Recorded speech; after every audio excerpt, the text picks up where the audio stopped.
अस्सलाम वालेकुम स्टूडेंट्स, आपको वर्ब के लेक्चर में खुशामदीद कहा जाता है। इस लेक्चर में हम पढ़ेंगे what is a verb, verb क्या होती है, उसकी पहचान कैसे, examples from grammar. Grammar book में एग्जांपल्स दी गई है वो हम देखेंगे। फिर उसके बाद हम देखेंगे वर्ब रेफर्स टू, वर्ब कौन कौन से जमाने में रेफर करती है और उनकी पहचान क्या। टाइप्स ऑफ वर्ब्स, वर्ब की कौन सी अकसाम है, ट्रांसिटिव वर्ब और intransitive verb. Intransitive verb in दो अकसाम के अलावा हम देखेंगे मेन वर्ब की रेगुलर और इर्रेगुलर वर्ब। इनके मुतल्लिका पास्ट पेपर में क्वेश्चन आया हुआ है, लिहाजा लास्ट पे हम पास्ट पेपर भी देखेंगे और उसमें मोस्ट रिपीटेड क्वेश्चन जो है उनको सॉल्व भी करेंगे। Are you ready? Let's start. A verb is a word, एक वर्ब एक ऐसा लफ्ज है that tells or says something, जो कुछ बताती है या says something about a person or thing, किसी शख्स या चीज के मुताल्लिका कुछ न कुछ बताती है, कहती है, उसको हम वर्ब कहते हैं। वर्ब ऐसे लफ्ज को कहते हैं जो किसी शख्स या चीज के बारे में कुछ बताए, एक्शन के बारे में बताती है, ड्रिंक, अक्रेंस,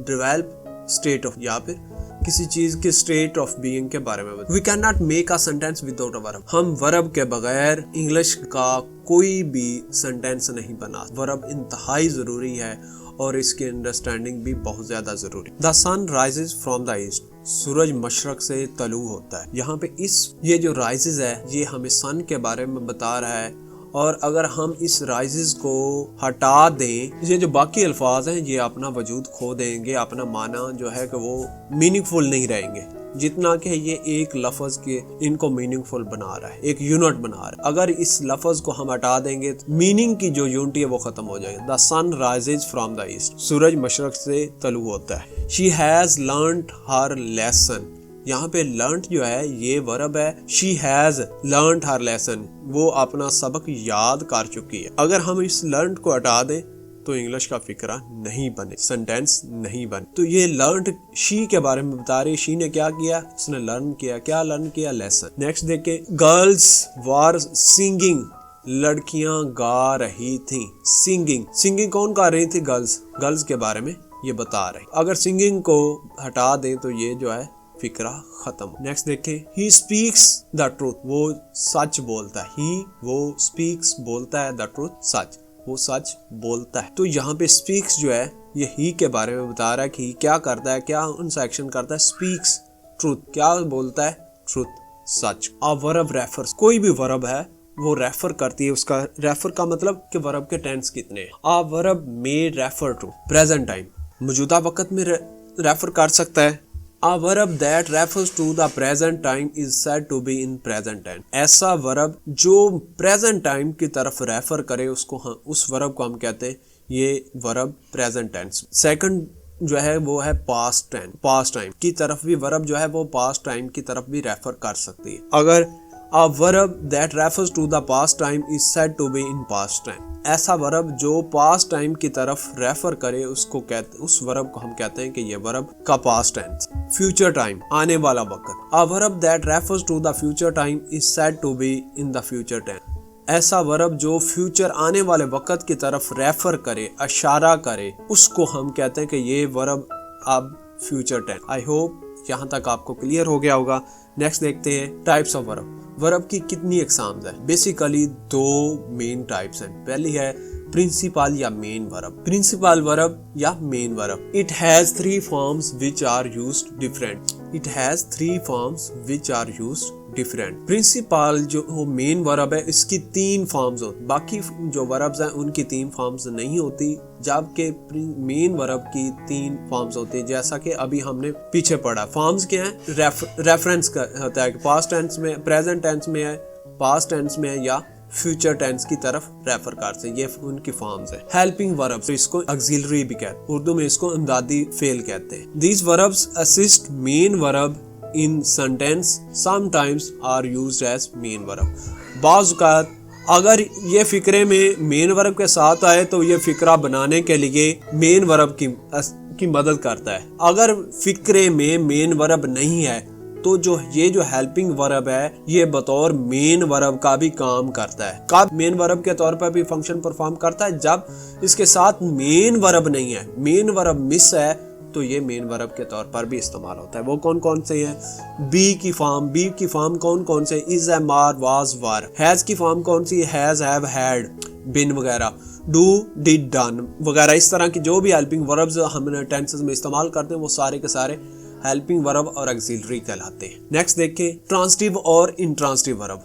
मेन जो वर्ब है, मेन प्रिंसिपल वर्ब, उसको दो लिहाज से भी कैटेगराइज किया जाता है। एक है ट्रांसिटिव, दूसरा intransitive verb. Transitive verb a verb which needs an object for action. ऐसा मेन वर्ब जिस अपना एक्शन परफॉर्म करने के लिए ऑब्जेक्ट की जरूरत हो, उसको हम ट्रांसिटिव वर्ब कहते हैं। सिंपल वर्ड्स में ऐसा वर्ब जिसको अपने माना कन्वे करने के लिए ऑब्जेक्ट की जरूरत हो, उसको ट्रांसिटिव वर्ब कहते हैं। For example push, turn on, hug, mould, hold. Push कुछ चीज होगी तो उसको पुश किया जाएगा। टर्न ऑन कुछ चीज होगा तो उसको टर्न ऑन किया है। पंखा होगा तो उसको ऑन किया जाएगा। हग की कोई होगा तो उसको बगलगीर किया जाएगा। मोल्ड कोई चीज होगी तो उसको मोड़ा जाएगा। होल्ड कोई चीज होगी, कोई ऑब्जेक्ट होगा तो उसको होल्ड पकड़ा जाएगा। इंट्रांसिटिव वर्ब दूसरी किस्म है इंट्रांसिटिव वर्ब ऑब्जेक्ट के लिहाज। A verb which does not require an object for action. ऐसा वर्ब जिसको अपना एक्शन या मीनिंग कन्वे करने के लिए ऑब्जेक्ट की जरूरत नहीं होती, उसको हम इंट्रांसिटिव वर्ब कहते हैं। ये अपनी जात में ही मीनिंगफुल होती है, इसको कहते हैं intransitive verb. For example fly उड़ना, स्लीप सोना, फॉल फेड क्रॉल। फॉल गिरना, फेड क्रॉल चलना लड़खड़ाना वगैरह। रेगुलर और इरेगुलर वर्ब, जो प्रिंसिपल वर्ब है उसको हम उसकी फॉर्म्स के लिहाज से हम उसको दो कैटेगराइज में तकसीम करते हैं, एक रेगुलर और दूसरा इरेगुलर। ट्रांसिटिव इंट्रांसिटिव किस लिहाज से था? वो ऑब्जेक्ट के लिहाज से था। रेगुलर और इरेगुलर किस लिहाज से होगा?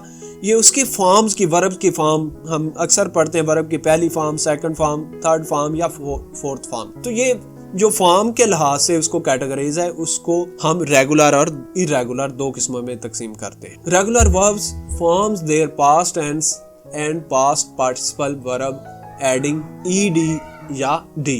वर्ब के आखिर पे अगर ईडी या डी जो है इसको ऐड करने से पास्ट टेंस बन जाए या उसका पास्ट पार्टिसिपल बन जाए तो उसको हम रेगुलर वर्ब कहते हैं। पास्ट टेंस क्या है? वर्ब की दूसरी फॉर्म। पास्ट पार्टिसिपल क्या है? वर्ब की तीसरी फॉर्म। और वर्ब की चौथी फॉर्म को हम प्रेजेंट पार्टिसिपल कहते हैं। ठीक है, तो रेगुलर वर्ब्स के अगर उसके आखिर पे ईडी या डी को ऐड कर देने से पास्ट टेंस और पास्ट पार्टिसिपल बन जाए, उसको रेगुलर वर्ब कहा जाता है। For example walk, walked, walk. Walk के साथ ईडी का इजाफा करने की उसकी दूसरी और तीसरी फॉर्म बन गई। लफ, लफ्ड, लफ्ड। ईडी का इजाफा करने से ये इसकी दूसरी दो फॉर्म बन गई। Here, heard, heard. डी का इजाफा करने से वर्ब की दूसरी और तीसरी फॉर्म बन गई। अब नेक्स्ट देखें irregular verbs form their past tense and past participle tense in different way from adding ed or d।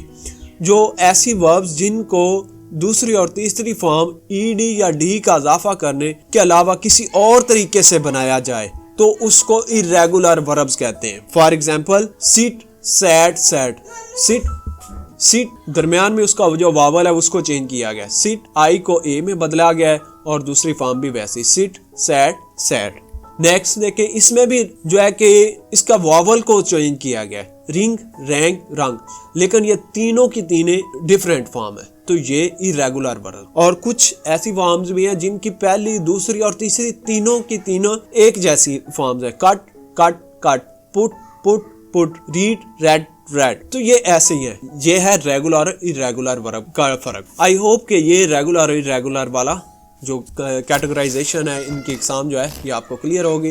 Next अब देखते हैं द मोस्ट। अब हम जो जितना पीछे पढ़ लिया उसकी बुनियाद पर पास्ट पेपर में द मोस्ट रिपीटेड क्वेश्चन जो है वो दर्ज है। कुछ यूं होगा कि किसी एक वर्ड फिक्रे में किसी एक वर्ड को अंडरलाइन करके पूछा जाएगा कि ये क्या है। The watchman blue his whistle. His whistle, ये जो ब्लू है इसका पूछा जाएगा कि हाँ ये कौन सा है, ट्रांसिटिव है, इंट्रांसिटिव है, रेगुलर है या कौन सा वर्ब है। तो ये ब्लो ये ट्रांसिटिव वर्ब है। ब्लू हिज विसल, क्योंकि इसको आप ब्लू को द वॉचमैन ब्लू, वॉचमैन ने बजाया, क्या बजाया? हिज विसल, उसने अपनी विसल बजाई।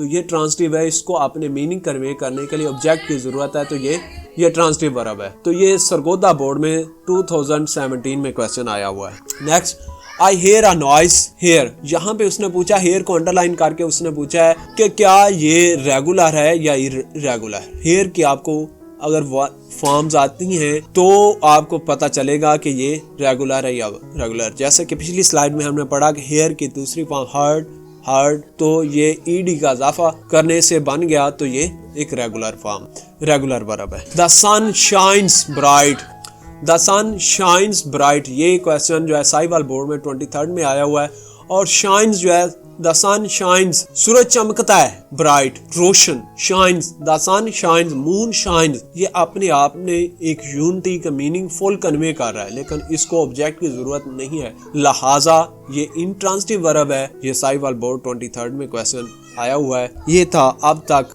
वर्ब के मुताल्लिक़ तमाम क्वेश्चंस, उसके एस्पेक्ट्स, उसकी categories. See you in the next lecture, तब तक के लिए अल्लाह।